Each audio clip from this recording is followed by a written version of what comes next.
forgot we were recording. So we're getting ready to drop this rear axle. This leaf spring is out. Everything's disconnected from it. Just gotta take those leaf springs out and we can start jacking up the truck away from this. Put the new leaf springs in.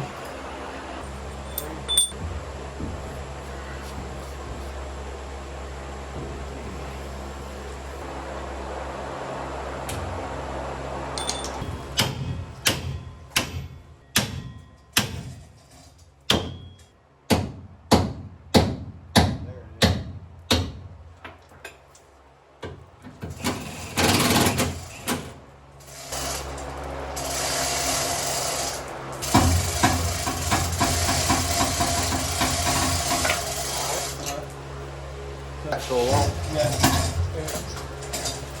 You got it? Yep. And just like towards the back. Push it toward the back. All right, go ahead.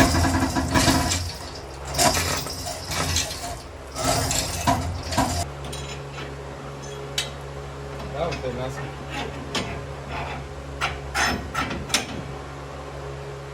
I would cut that out.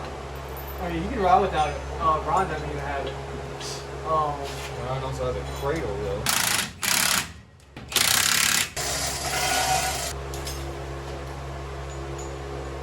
Come up some.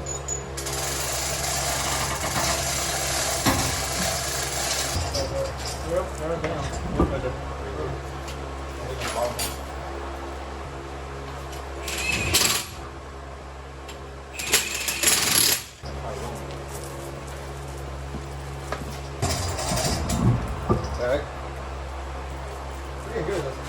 Alright boys, she sat down on the ground, and to be honest, I think I'm gonna be happy with that ride height. I still have a couple more things to do back here, just all the small stuff really, because the leaf springs are bolted in. I just have to tighten all my leaf spring bolts. Then I'm going home. I was gonna put shocks on, but FTS didn't send out the bolts I needed. So I'm gonna run to the store and get those before I come down here next. But back here, after I tighten up the leaf springs and put my shocks in, everything else is just extending stuff that was already here, which is easy. It's all little though. And then up here, the only thing I'm leaving off is I need to extend these wires. I need to strap this off somewhere, and I need to extend this wire. I need to extend my diff actuator wire. I need to do the same thing on all three of these on the other side. So it looks like we have the wrong drive shaft. Like I said, Michael thinks that goes there. I'm pretty sure that goes in the rear, but it doesn't fit. So we don't really know what's going on. I'm gonna call FTS in the morning. Y'all, I really hope that the size of this truck comes across on camera. Like this right here is eye level. Got the rear shocks in. I can't remember where we left off, but we just got those in. Now the only other thing we have to do back here is the brake line and extending these wires. And we're done back here. Don't mind all this exhaust. That's all getting ripped out. My exhaust looks like... We were gonna go ahead and put the front shocks in today too, but my dumbass bought the wrong size bolts. I have the bolts for these holes, but not the bolts for these holes. For some reason, FTS didn't come with this bolt, so I still have my stock one for the bottom. But I wanted to put 2 new bolts in it just because, why not, you know. It's gonna be really seen, so might as well. Also, we just put my front drive shaft in. We made it fit by putting that spacer that didn't fit in the rear, in the front. And don't freak out, yes, it's fine. That drive shaft still has a good bit of play in it. Plus this and that doesn't move. Both points of this drive shaft never move. So there's no reason for it to have a ton of play in it.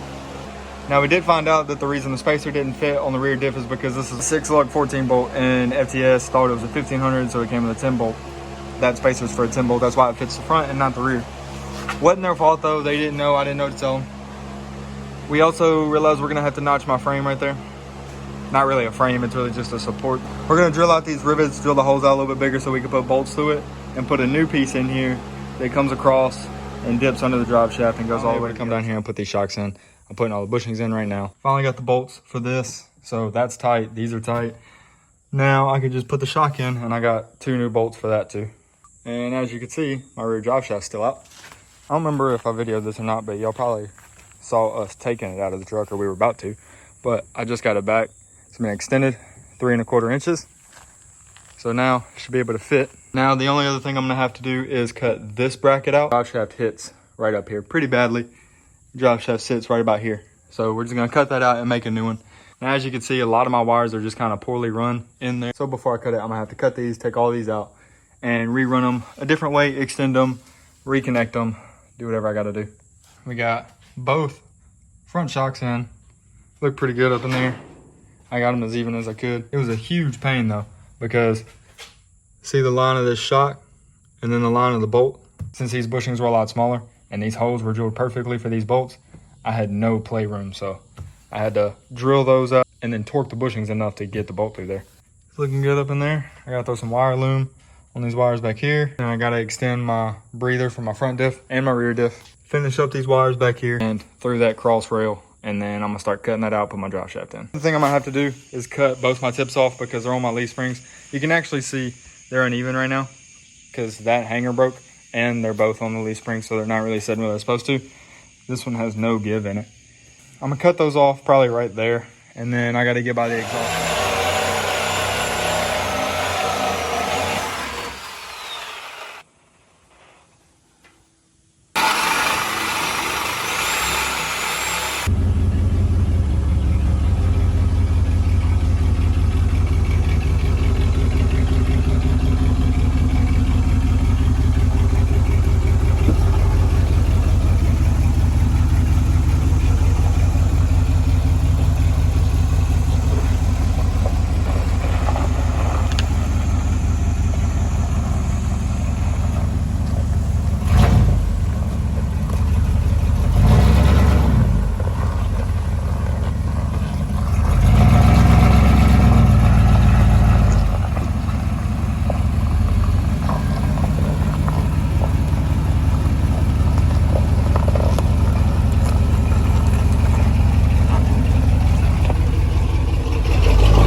Y'all, I can't even explain just how happy I am with like how this truck turned out.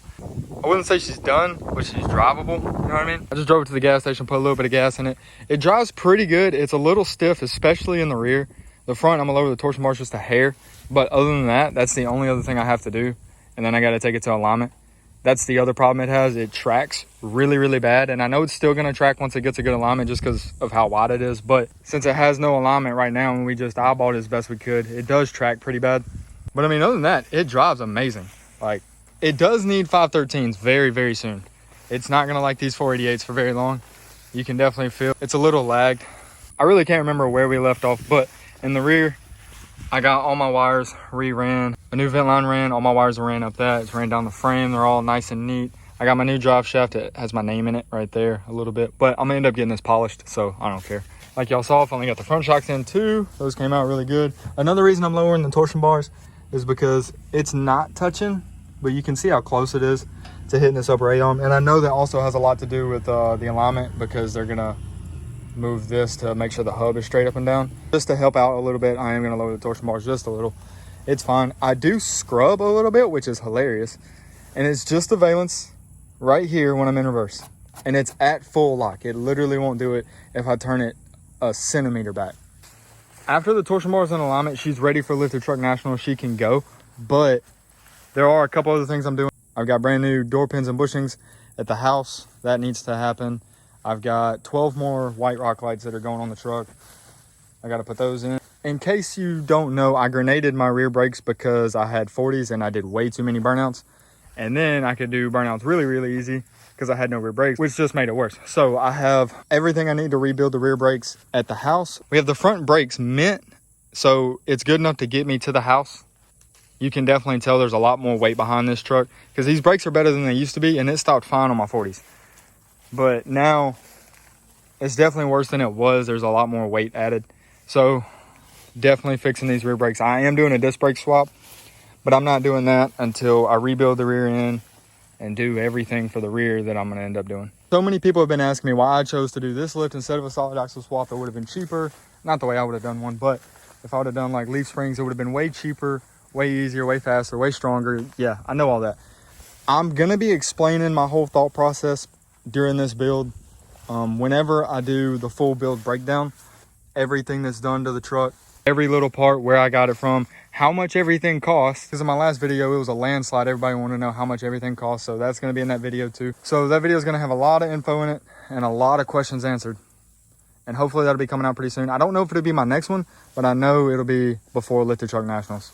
I think as soon as I leave here, I'm going to go to a car wash because this thing has been sitting for months and has layers. I kind of sprayed it off a little bit. You can tell I got most of the dust layer off, but it's still just caked on everything. So I need to go get this cleaned up. And since that's going to take me a very long time, I'm going to go ahead and cut this video. I don't know how long this is going to be because I've just been recording for days, but hopefully it don't come out too long. It's just going to feel so good to finally have this thing back in my house. That way I can work on it there, get all the little stuff done, and then we rolling out to Lifted Truck Nationals. Speaking of Lifted Truck Nationals, if you follow ObsAddiction, you probably seen my truck was just posted on there, listed as an official member. So it was actually a really funny situation. They weren't going to add me as an official member unless I put the rear lift in, and I didn't know this, but I was just working on the truck, and then the second I posted a picture with the rear lift in, ObsAddiction DM'd me right after that and, you know, basically told me I was in. So my truck's now an official member. Well, I guess I'm an official member with the truck. The guys over there are super, super cool. I can't wait to see all of them at Lifted Truck Nationals again. Last year was amazing. It was the best truck show I'd ever been to, especially, you know, seeing all these OBSs that you see on Instagram all the time. So now being able to go back with the truck like this to, you know, see the same guys, hang out with everybody as an official member, it's going to be pretty fun. So really looking forward to that. We got a little less than 3 weeks at the time of recording this video, which sucks, but at least the truck is going to make it 100% now.